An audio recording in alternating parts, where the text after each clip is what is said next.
Recording by Joe Pillsbury. Of Time in Texas by William F. Nolan.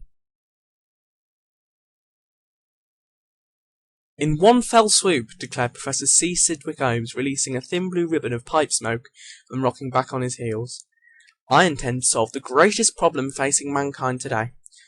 Colonizing the polar waste was a messy and fruitless business, and the enforced birth control program couldn't be enforced. Overpopulation still remains the thorn in our side. Gentlemen, he paused to look each of the assembled reporters in the eye. There is but one answer. Mass annihilation, quavered a cub reporter. Push, boy, certainly not, the professor bristled. The answer is time. Time? Exactly, nodded Ohms. With a dramatic flourish he swept aside a red velvet drape to reveal a tall structure of gleaming metal. As witness. Golly, what is that thing? Queried the cub. This thing, replied the professor acidly, is the C. Sidwick Ohms time door. Williker's a time machine. Not so, not so. Please, boy. A time machine, in the popular sense, is impossible. Wild fancy. However, the professor tapped on the dottle from his pipe. By a mathematically precise series of infinite calculations, I've developed a remarkable C. Sidwick Ohms time door. Open it, take but a single step, and presto, the past. But where in the past, Professor? Ohms smiled easily down on the tense ring of faces. Gentlemen, beyond this door lies the sprawling giant of the southwest. Enough land to absorb the earth's overflow like that. He snapped his fingers. I speak, gentlemen, of Texas, 1957. What if the Texans object? They have no choice. The time door is strictly one-way passage, I saw to that. It would be utterly impossible for anyone in 1957 to re-enter our world of 2057.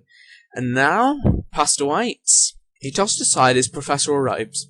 Under them, Sidwick Ohms wore an ancient and bizarre costume.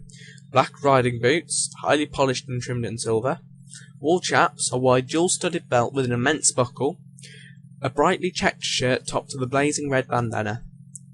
Briskly, he snapped a tall 10-gallon hat on his head and stepped to the time door. Gripping an ebony handle, he tugged upwards. The huge metal door oiled slowly back.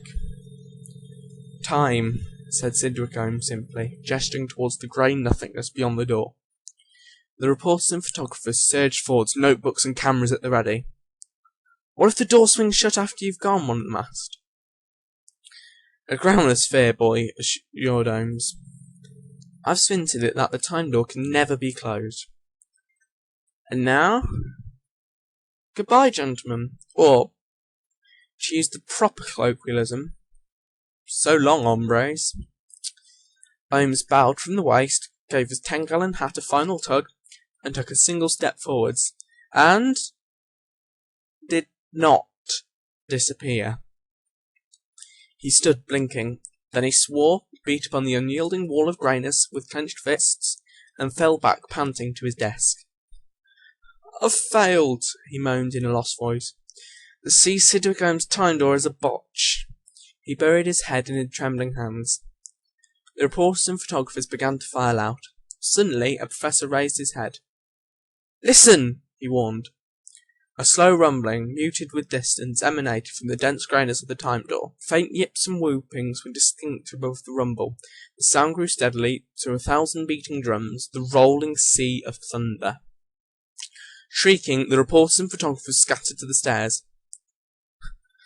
Ah, another knotty problem to be solved, mused Professor Sidwick Ohms, swinging, with some difficulty, onto one of 3,000 Texas steers stampeding into the laboratory.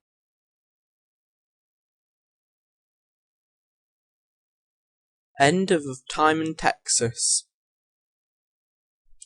by William F. Nolan. Recording by Joe Pillsbury.